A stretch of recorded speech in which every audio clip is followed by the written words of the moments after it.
É uma honra e um prazer participar deste momento e ter esta confiança da Escola Judicial do TRT da Nona Região, nas circunstâncias que já foram relatadas pelo senhor. Quando o Dr. Cássio assumiu a agenda de tratar deste tema aqui na Nona Região, eu estava prestando serviço para as escolas judiciais da 4ª e da 6ª regiões do Rio Grande do Sul e do Pernambuco, e disse, poxa, mas aqui o Paraná talvez esteja integrado na mesma situação e a discussão não esteja implementada de forma suficiente, e sem pestanejar, o Dr. Cássio conversou com o próprio Sindicato dos Servidores e com a gestão que havia na Matra, e agora as coisas muito rapidamente se transformaram num alcance possível não só para os magistrados. É só o Estado do Paraná, por meio da Escola Judicial, que estendeu para os seus servidores todos esse diálogo. Então eu atendo quase que exclusivamente magistrados nas diferentes regiões, e por conta do esforço do desembargador Cássio na sua gestão, da doutora Morgana da Almeida Richa, que está aqui também em cumprimento, teve que se ausentar. Felizmente estamos tendo este diálogo. Queria agradecer também a confiança da Matra, na pessoa da doutora Camila Gabriela Caldas, que é minha companheira minha colega de turma na Universidade Federal e acabou de assumir a presidência da Matra nesta nova gestão, e a doutora Edilane Stiglin Caetano, que me recebeu, me acolheu com muita gentileza também na associação. Então, assim, cumprimento também a Tânia e o Daniel e a Flávia, em nome de todos os servidores da Escola Judicial, que nesta virada de ano, durante o recesso judicial, antes e depois, tivemos que sincronizaram nossas agendas de férias e tiveram que tolerar a concomitância da minha tese quanto à entrega deste material para a escola. Nós felizmente conseguimos fazer tudo com um zelo suficiente para que o Dr. Guilherme Feliciano, presidente da Matra, meu ex-professor na Universidade de São Paulo, quisesse avocar este material para impressão em âmbito nacional para todos os magistrados, servidores, aqui para os servidores também com a cooperação possível da associação. Então, cumprimento todos os servidores aqui presentes, magistrados. Eu sou, assim como vocês, tenho uma história na Justiça, sou ex-servidor da Justiça Federal do Estado do Paraná, e em razão disso também estive muito próximo nos últimos anos, em razão das pessoas da minha vida íntima mesmo, em relação à evolução desse regime normativo, e por conta do meu trabalho, desde que me exonerei para fazer a carreira na academia, na docência, na advocacia, eu precisei assumir profissionalmente a capacitação para todas as questões que envolvem a previdência dos magistrados e servidores. Então, feitos os prolegômenos, eu posso começar a falar sobre o tema que nos interessa a todos. E eu devo começar fazendo alguns spoilers. Primeiro, eu não sou um fomentador do FUNPRESP. Eu não vim aqui para convencê-los a sair da Previdência Pública, eu não vim aqui para vender nenhum seguro para vocês, e nem a Previdência Privada do Jusprev, mas eu consigo, de forma suficientemente distante, falar sobre os regimes jurídicos que envolvem todas essas questões, para esclarecer algumas coisas e para colocar em questão o regime de previdência e o futuro possível, um planejamento previdenciário possível para os servidores e magistrados. Então, quando faço isso, quando digo colocar em questão, essa é uma expressão da psicanálise, né? A gente começa a desconfiar de coisas das quais a gente não desconfia em regra. E eu me lembro bem de quando eu era servidor, eu tinha noites excelentes de sono, tinha muito trabalho, mas eu dormia bem, conseguia dormir de 8 a 9 horas, conseguia fazer natação, conseguia prever o horário da minha natação na semana seguinte, conseguia prever a hora do expediente na justiça, por mais que fosse um pouco depois o expediente.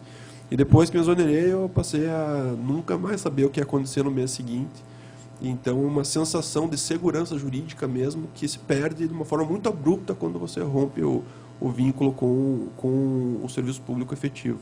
E eu percebo na conversa com os magistrados e com os servidores que não de forma tão abrupta, mas de forma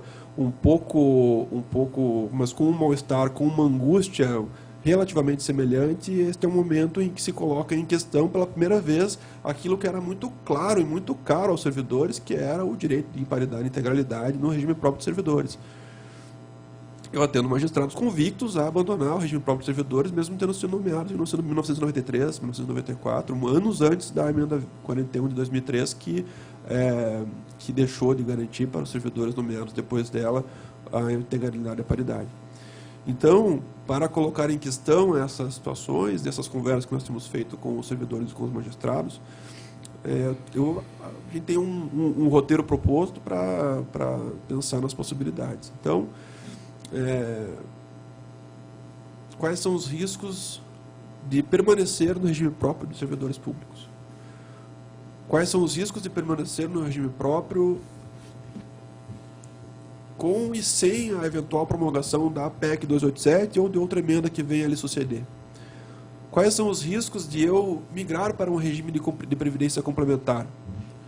Quais são os riscos para eu, fazendo isso, migrar para o FUNPRESP-JUDE, que é a Previdência Complementar Oficial disponibilizada pelo Supremo Tribunal Federal desde 2013 e gerida pelas pessoas representantes dos tribunais superiores e das associações de magistrados e servidores?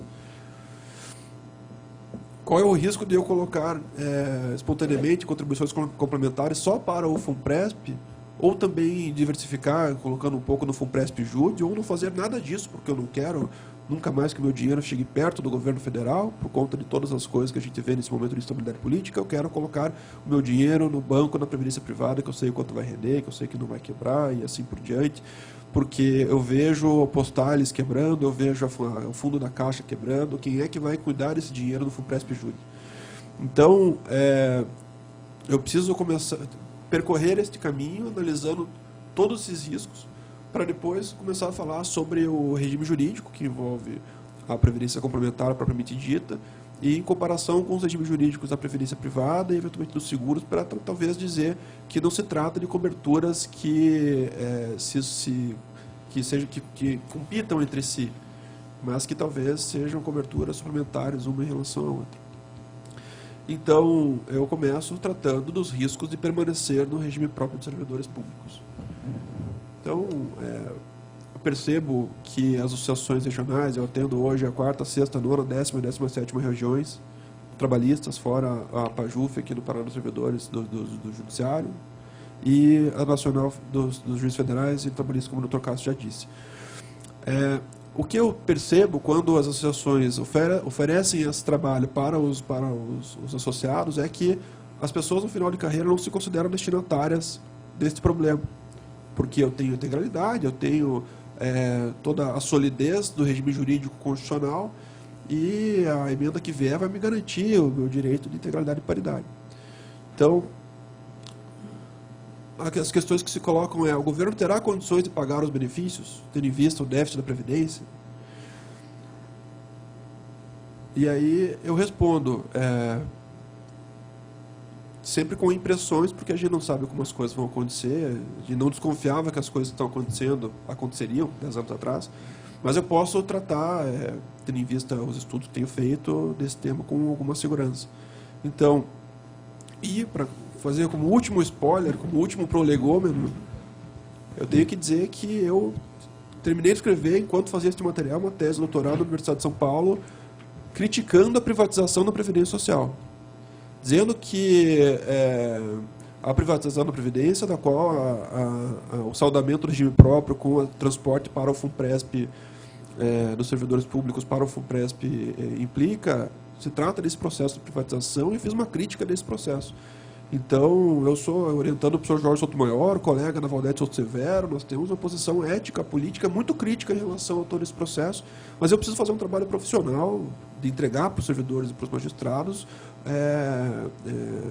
um percurso topográfico normativo do conteúdo da lei que demonstre esse problema, apesar das minhas convicções éticas ou políticas. Eu digo isso porque, quando se estabelece uma trava normativa, dizendo que, a partir de quando instituído em funcionamento o regime complementar de servidores e magistrados, todos que forem nomeados para o serviço público, ingressarem no serviço público depois disso, estarão subordinados ao regime jurídico de limitação de seus benefícios do teto da Previdência no regime geral, ou seja, vão contribuir sobre R$ 5.640, 11% sobre R$ 5.640 apenas, eles não têm a opção de contribuir sobre a integralidade. Então, existe um dilema ético de migrar ou não para quem é anterior a 2013, mas eu não posso punir a pessoa que escolher pela migração por abandonar a premissa de solidariedade social constitucional, por escolher entrar nesse iate salva-vidas que se criou, este regime jurídico seletivo que privilegia os servidores e magistrados. Isso eu não posso fazer esta crítica, porque, afinal de contas, eu também não posso constranger. Os senhores e senhoras lidam aqui com os processos trabalhistas cotidianamente e sabem que há convenções coletivas, em função do tamanho das empresas, que eventualmente obrigam as empresas a manter seguro de vida de pessoas para os seus trabalhadores. Eu não posso exigir de trabalhador nenhum recusar esse seguro de vida que a empresa tem que manter para ele em razão da convenção coletiva, só porque esse seguro é privado. Não posso. É o que resta do direito social. Na social-democracia é o direito de ser integre pela iniciativa privada, eventualmente. Então, isso acontece. Agora, como nós vamos lidar com esse fato? Qual é a diferença entre o FUNPRESP-JUD e a Previdência Complementar? Então, feitos os prolegômenos em relação a isso, porque eu tenho um tributo que preciso fazer para a posição política da São Francisco em relação a isso, do professor Jorge Sotomayor, da doutora Valdete, minha amiga, que inclusive abriu lá o trabalho no Rio Grande do Sul, para poder falar nesse tema, que é um tema eventualmente demonizado nesse mesmo meio, porque não começamos nem a conversar sobre previdência complementar, porque isso é coisa de pessoas do outro lado, né, do pensamento político, vamos dizer assim. Mas não, eu preciso assumir essa integridade para conseguir conversar com todos, porque é o seu direito que está em discussão. Então, aqui eu terminei todos os prolegômenos necessários. Quais são os riscos de permanecer no regime próprio de previdência social? A despesa com os benefícios previdenciários prometidos, ainda que venham emendas que alterem as regras de concessão de benefícios, possivelmente para atrasar a concessão, postergar a elegibilidade, ou eventualmente diminuir os seus benefícios progressivamente, o conteúdo da PEC 287, que não chegou, teve a sua última versão no dia 6 de fevereiro deste ano, um dia antes da gente terminar o nosso trabalho. Editamos o nosso trabalho já com a última versão da PEC, que por enquanto está engavetada, mas que talvez volte logo depois da eleição geral do final do ano. É de garantir a integralidade e paridade para os nomeados antes da emenda 41, constrangendo-os, entretanto, a um requisito etário de 62 e 65 anos para mulheres e homens, respectivamente. Quem não quiser, quem for de antes de 2013 não for assumir não quiser esperar tanto, vai se constranger a regra geral de precisar se aposentar com 55 ou 60 anos, com 30 anos de tempo de contribuição ou 35 para mulheres e homens, 20 de serviço público e mais 30% do que faltava no dia da promulgação da PEC, da emenda, se for lá no final deste ano, para os 30 ou 35 anos. É uma regra complexa que te atrasa a aposentadoria um pouco menos do que a regra definitiva contida na PEC. Então, qual é o risco de permanecer no regime próprio? Se submeter naturalmente ao atraso no critério de elegibilidade ou à diminuição do valor do benefício. Mas quem for para o FUNPRESP também está constrangido a esse risco, porque é condição de acesso ao FUNPRESP-JUD, ao benefício complementar do FUNPRESP-JUD, tanto a elegibilidade no regime próprio quanto a cessação de vínculo no regime próprio. Eu não consigo sair no meio do caminho do FUNPRESP-JUD nem para resgatar e nem para começar a receber o benefício. É só quando eu me aposentar da justiça, ou me exonerar da justiça, que eu vou poder ou me aposentar no FUNPRESP-JUD ou resgatar os respectivos valores. Mas a gente está no momento anterior ainda estamos nos riscos de permanecer no regime próprio. Eu disse que, em relação aos critérios de concessão de benefícios, todos estarão expostos aos mesmos riscos. Qual é o problema que aflige especificamente quem for permanecer e não optar pela migração até o dia 28 de julho? Depois a gente vai falar sobre esse prazo, sobre as medidas que estamos tomando em relação a ele. Está na base de financiamento. O governo tem publicado ano a ano o tamanho do déficit da Previdência na forma que ele calcula. O último número disponível foi de 165 bilhões de reais. E a gente tem a experiência da Previdência Complementar. como funciona a previdência complementar. Eu não vou aqui dizer se tem déficit ou não, porque é uma conta financeira que também tem a sua narrativa política bem organizada. Se eu estou num ambiente de defesa da previdência que não é que é superavitária, eu vou dizer uma coisa, e se eu estou do outro lado, eu vou dizer que eu estou fazendo a conta para anulando variáveis que importam no cálculo. Então eu não vou entrar nesse mérito, porque esse mérito é abjeto. O problema é que, nos últimos 15 anos, o governo fez tantas renúncias de receita sobre o financiamento da Previdência, nomeadamente para desnaturar as contribuições patronais previdenciárias. Então, os senhores estão se capacitando para absorver todas as mudanças havidas com a lei da terceirização, com a reforma trabalhista, com o MEI. O MEI é um grande assalto à Previdência Social, porque em vez de ele formalizar o mercado informal, ele precarizou o mercado formal. As pessoas que eram empregadas, nós temos as curvas dos dados do Ministério do Trabalho, mostrando um aumento de 6 milhões de pessoas dentre os 50 milhões de empregados do Brasil, que deixaram de ter emprego formal e passaram a ser MEI no período de 2011 para cá. Uma quantidade muito parecida de pessoas, em termos estatísticos, que deixou de ter emprego formal passou a integrar o MEI. Porque é mais barato e tudo mais, mas não são as pessoas que eram informais que vieram para o MEI. As pessoas estão saindo do mercado empregado formal para ir para o MEI e prestar serviços desta forma para as empresas. Um pequeno exemplo, o meu humilde pai. Num dia de 2014, específico, eu liguei: pai, feliz aniversário, dia 5 de abril, antes de ontem. Ontem, na verdade, 2014. Onde é que você está? Estou aqui em cima da baixada, está lindo aqui de cima. Ele estava instalando um cabo na arena. Ele construiu a baixada com a mão dele, junto com os colegas operários lá. E aí, ele era empregado da empresa. Depois de alguns meses, ele veio me dizer: não, agora eu vou ser MEI. Não. Tá bom.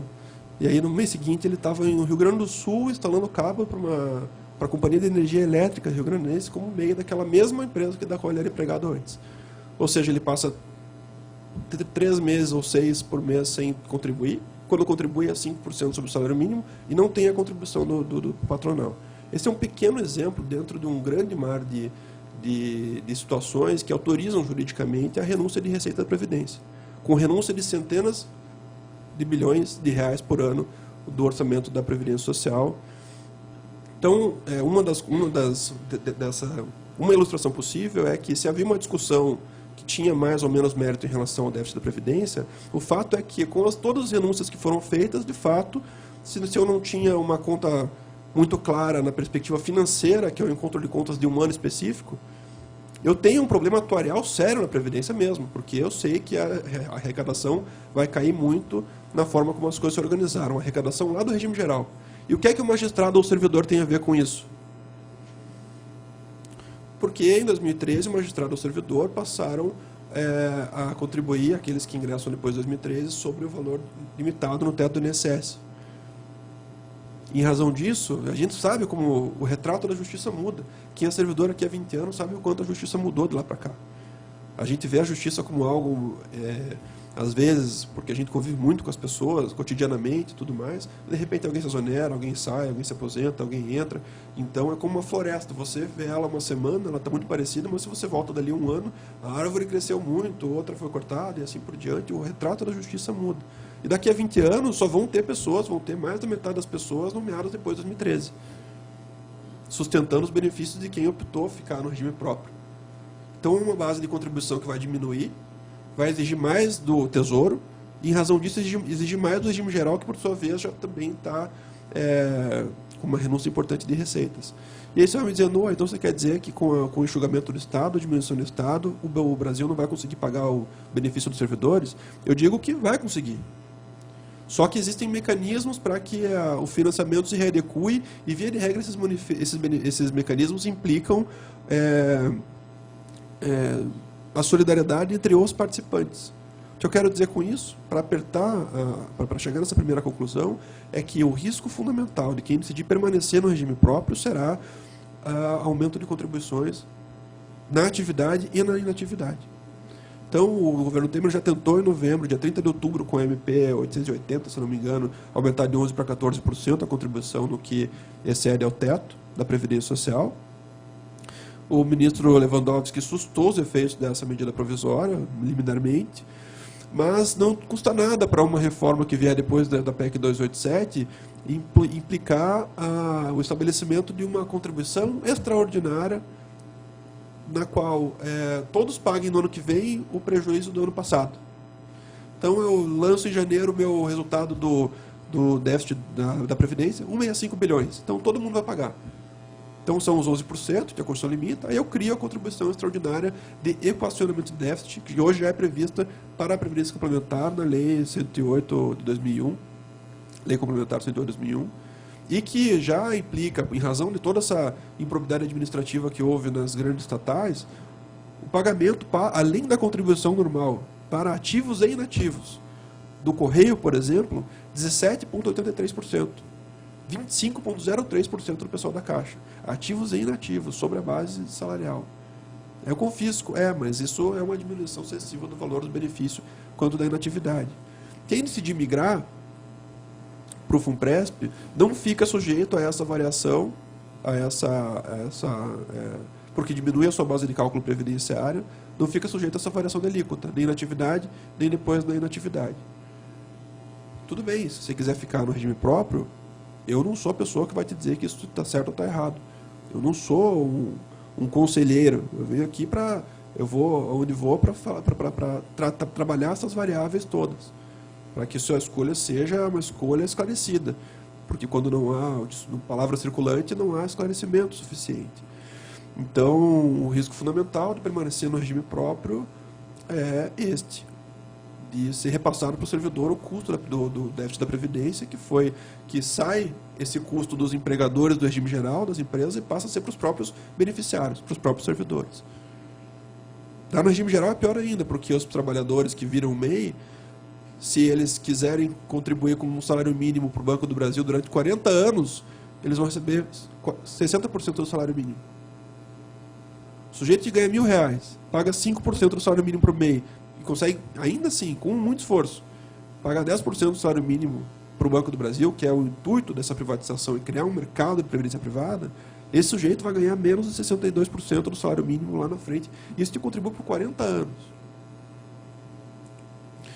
Então, é um problema maior do que o que está posto para os servidores. As pessoas me perguntam, eu vou sair do regime próprio? Nos últimos 3 dias eu falei com 4 magistrados que me disseram isso. Eu tenho integralidade, vou sair do regime próprio, mas não vou para o FUNPRESP. Não vou tirar meu dinheiro do governo e dar meu dinheiro para o governo. Nós estamos calejados de ver a corrupção acontecendo, de verem os fundos de pensão públicos estatais indo à falência. Não confio, não vou nem cogitar, não quero nem saber qual é o site do FUNPRESP Jude, porque eu acho isso um risco muito grande. E além do mais, depois que eu faço essa opção irrenunciável e irretratável prevista na Lei 2.618, quem é que me garante que eles não vão me excluir o direito do benefício especial? Quem é que me garante que eles não vão me excluir a coparticipação que está ali prevista para a União? Quais são os instrumentos jurídicos bastantes para se revogarem esses direitos? Aí a gente tem que conversar. Então, organização e funcionamento do FUNPRESP Jude. Tem uma pessoa que se chama Amarildo, que gestão outra é secretário do Supremo Tribunal Federal. Por conta de uma circunstância especial na minha vida pessoal, eu precisei falar com ele para que ele autorizasse a despesa do transporte da minha caminhonete para Brasília num caminhão, quando eu me mudei para lá. E aí eu conheci ele e descobri na semana seguinte que ele tinha instituído o FUNPRESP. Aí conversei com ele sobre isso e ele me disse, olha, veio debaixo do meu braço isso lá na Previc para autorizar em funcionamento. O FUNPRESP Jude é uma tentativa do judiciário de não estar exposto a qualquer arbitrariedade do governo.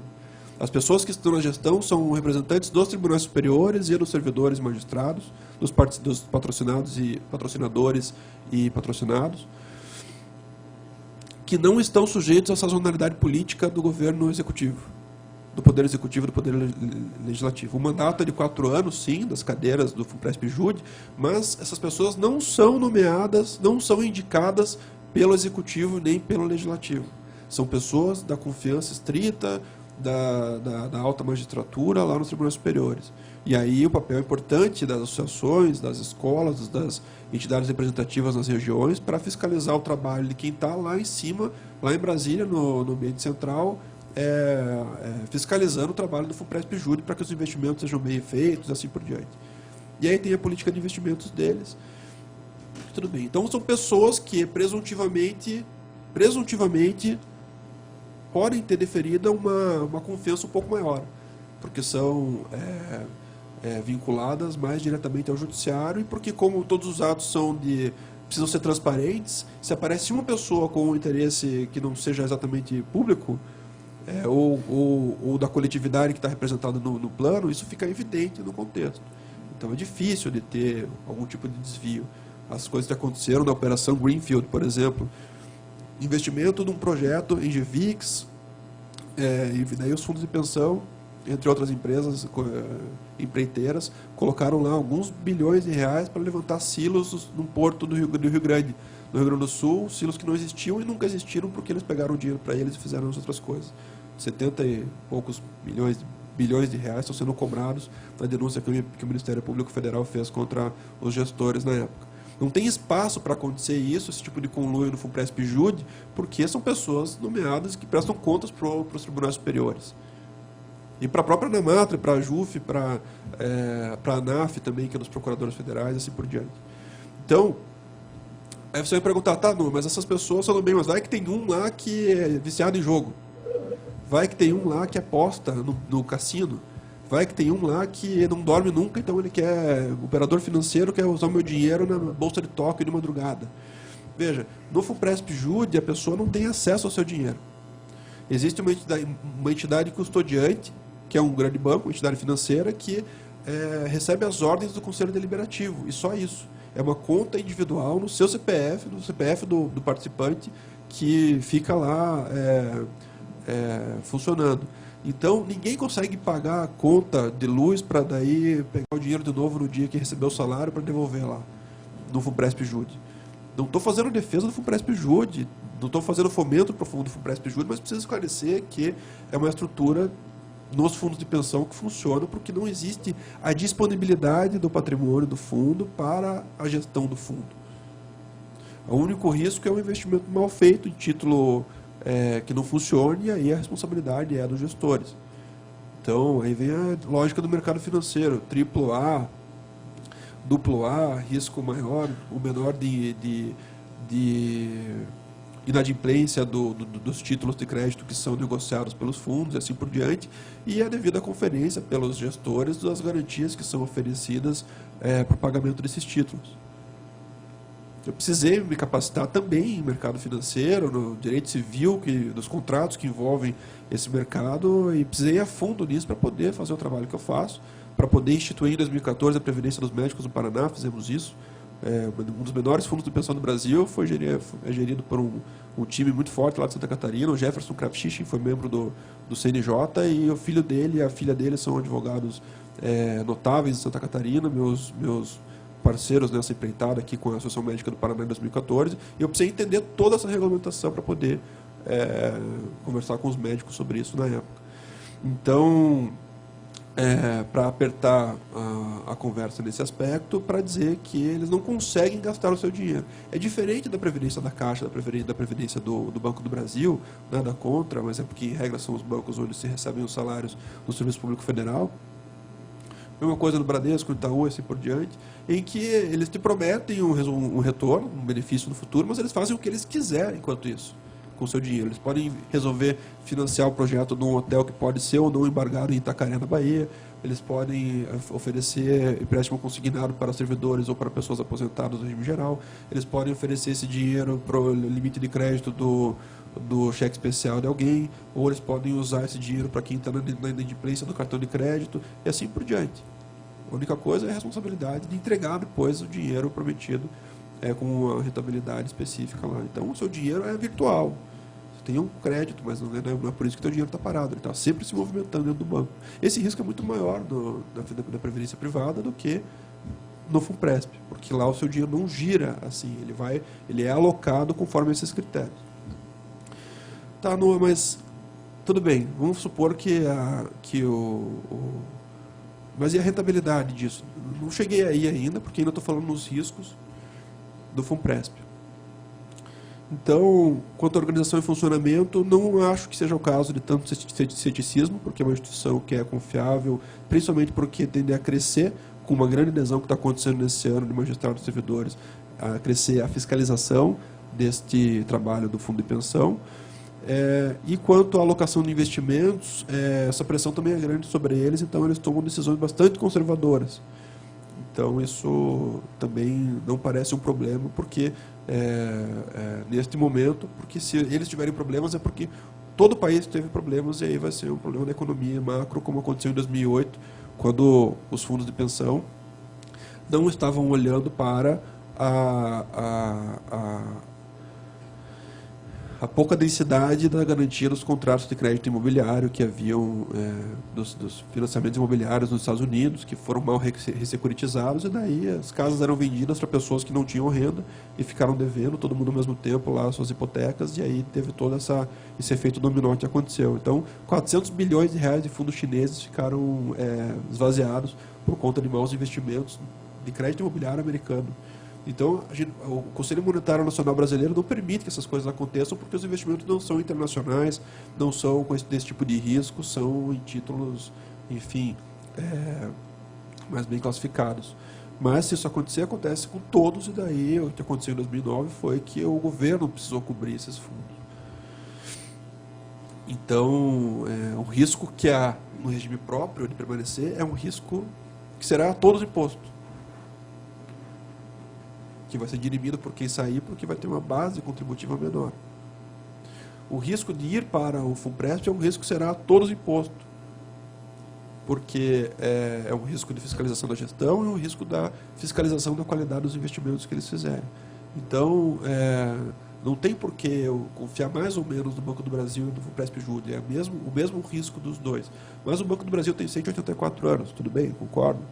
Aí é uma decisão sua, pessoal, fazer as suas coisas. Mas aí daqui a pouco eu vou falar sobre as diferenças jurídicas de você fazer parte de uma previdência associativa fechada sem fins lucrativos, com o seu regulamento jurídico próprio, e você ir para a previdência privada aberta, com o seu regulamento jurídico próprio. Então eu falei dos riscos em abstrato, que vão ser de todos. Tá, Noah, mas quero migrar. Mas tem um risco que você não falou, que é da minha aposentadoria ficar com um valor muito menor. Tá, então vamos conversar sobre isso. O valor do benefício especial. Então, a Lei 12.618 prometeu um valor proporcional ao tempo de contribuição para operacionalizar o saldamento do regime próprio. O que é o saldamento de um regime previdenciário? Mutatis mutandis, Lei Complementar 101 veio, as leis complementares 108 e 109 vieram para regulamentar a Previdência Complementar no Brasil. E já existiam fundos de solidariedade de grupo das grandes estatais. Já tinha da Petro, já tinha da Funbep, já tinha da Funcef, já tinha uma porção da Fibra, da Itaipu, vários, os senhores conhecem. E eles eram de benefícios definidos, das estatais principalmente, e ofereciam, com a complementação da Previdência deles, a mesma integralidade e paridade com a suplementação que era oferecida para os servidores públicos. Então, quem era da Telepar, quem era da Petrobras, quem era da Telebrás, tinha o INSS, que ia ser calculado de um jeito ou de outro, mas a suplementação era para empatar com o gerente em atividade, com o engenheiro C15, aí assim por diante. Isso se mostrou insustentável, porque com a tecnologia mudando, com a política pública mudando, o enxugamento do Estado, menos pessoas foram sendo contratadas. Houve os PDVs, que diminuíram muito a base contributiva do grupo, né, as demissões voluntárias no final da década de 90, começo dos anos 2000. E o que aconteceu? Precisaram se resolver esses planos para que se estabelecesse um marco temporal até ele é oferecido um benefício proporcional diferido para ser pago quando no início da aposentadoria, e a partir dali é feita uma conta individual, uma conta de capitalização individual, no nome de cada um, sem essa solidariedade de grupo que gerava esse risco do fundo quebrar. Então, os senhores, enquanto a competência era trabalhista, até 2012, 2013, mais ou menos, que o STJ definiu que era civil essa competência, recebiam as ações contra a FUNBEP também nas reclamatórias, por exemplo, para que o efeito da reclamatória entrasse na base de cálculo do benefício complementar e a pessoa tivesse lá um aumento da previdência complementar. Isso era um problema de financiamento para os fundos complementares.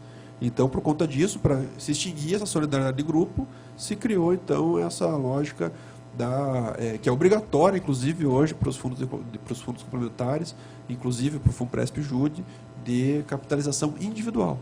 O FUNPRESP-JUDE tem uma parcela que é um fundo de cobertura de benefícios extraordinários, que cobre invalidez, cobre pensão e cobre sobrevivência do assistido também, que é ali 14% do valor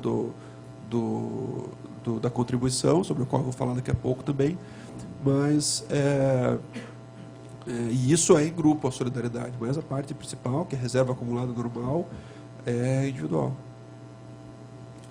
E aí, então, você quer me perguntar o seguinte, Douglas, você falou um monte de coisa até agora, mas eu quero saber quanto é que eu vou receber na minha aposentadoria se eu fizer essa mudança. É isso que eu quero saber. Eu já sei aqui, porque é igual... desculpem as comparações, mas os apenados e os aposentados sabem bastante sobre a sua regra de...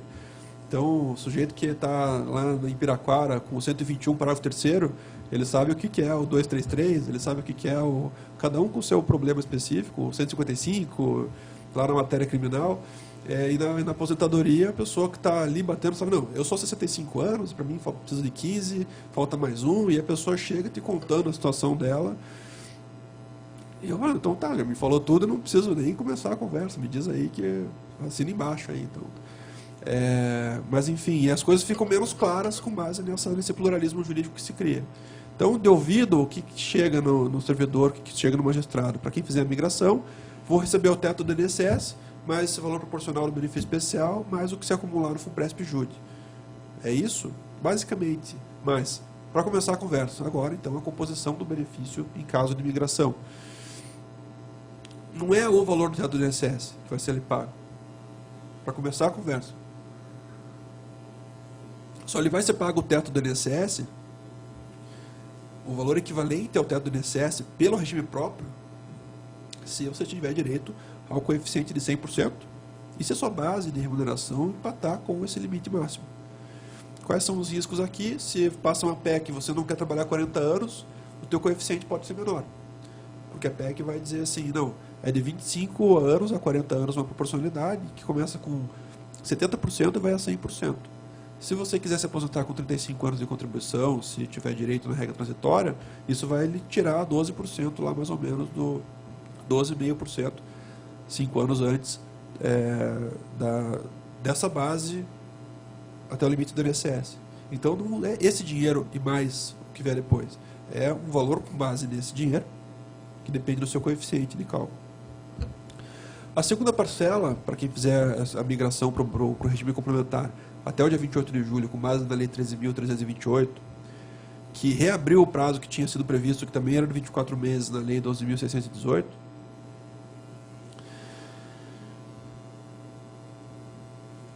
é o benefício calculado. E agora a gente tem problemas. É um benefício calculado com base nas suas remunerações, em que tenham havido contribuições efetivas para o serviço público federal, estadual, municipal, desde julho de 94 até a data da opção. E aí precisam ser somados a quantidade de meses de tempo de contribuição, em razão desses períodos de trabalho, somados os abonos anuais, e aí com essa quantidade de meses eu tenho o tempo de contribuição, em meses. Então, 10 anos, por exemplo, 120 meses mais 12 abonos anuais, 132. É o numerador, e a base de cálculo para mulheres é 390, que são 30 anos, 360 meses, mais 30 bônus anuais, 390. Para homens é 455, porque 420 são 35 anos e 35 décimos terceiros. 420 com 35. 455, simples assim. Com as proporcionalidades para pessoas com deficiência e o cálculo específico para professores também, que e professoras, não é o caso especificamente de servidores magistrados. E aí, os seguintes problemas estamos já encontrando no CJF e vamos provocar as questões no CJST via Ana Matra. A fórmula não consigna expressamente o tempo de serviço estadual. Apesar do que eu presumi que, obviamente, esses períodos seriam averbados quando fizemos a gravação dos vídeos aqui para a escola. Então, aí depois a gente foi consultar o CJF. O CJF está pendente de decidir, apesar da letra expressa da lei, se vai ou se não vai poder averbar o tempo estadual. E deverá, porque existe previsão expressa na lei de compensação financeira entre os regimes previdenciários, e especialmente o regime geral de previdência. O tempo de regime geral, via de regra, não interessa quando o período é longo, de contribuições baixas, contido nesse período básico de cálculo. Porque se eu tenho muito tempo de contribuição, eu aumento o fator de o numerador naquela proporcionalidade, mas eu abaixo muito a base de cálculo. Se eu passei alguns anos recebendo 7, 10, 15 mil reais como técnico analista ou o valor proporcional como magistrado, mas eu tenho mais 15 anos pagando o salário mínimo, mais 10 anos pagando o salário mínimo, isso vai abaixar o valor do benefício especial. Talvez valha a pena nem tentar a averbação do regime geral quando for essa circunstância. Mas, eventualmente, para pessoas que tenham advindo para o regime próprio e tenham períodos de regime geral anteriores a julho de 94, só aumenta o fator de conversão. E não muda a base de cálculo, porque a base de cálculo nominalmente escolhida é a partir de julho de 94. Então, a decisão que advier sobre esta possibilidade de averbação no tempo do regime geral, especialmente anterior a julho de 94, faz bastante diferença no valor dos benefícios especiais. Mas, em regra, não tendo esse problema, quem tem agora 10, 15 anos de justiça, 20 anos de justiça, não tem problema com vínculos anteriores, qual é a vantagem do benefício especial? Os valores não são desprezíveis, são mais significativos, sim, para magistrados e analistas de final de carreira do que para técnicos em meia carreira, por conta da diferença que excede ao limite máximo do regime geral. Mas tem uma vantagem que porque, como o 4014 da Constituição diz que, para aqueles que fizerem a migração, o benefício previdenciário ficará limitado ao teto do valor do INSS, então aquilo que vem além disso não integra o benefício previdenciário. O 4018 da Constituição, por sua vez, diz o seguinte: de 11% a contribuição sobre o que excede o teto. Como eu fiz a adesão e está limitado no teto, então nada excede ao teto. O benefício especial tem natureza previdenciária, sim, mas não é base da contribuição previdenciária. E também não é base da proporcionalidade da aposentadoria por invalidez, e nem da proporcionalidade da aposentadoria programada, e nem é base de cálculo do coeficiente da pensão por morte, que vai passar a ser 50 mais 10 por dependente em caso de aprovação da reforma. Então,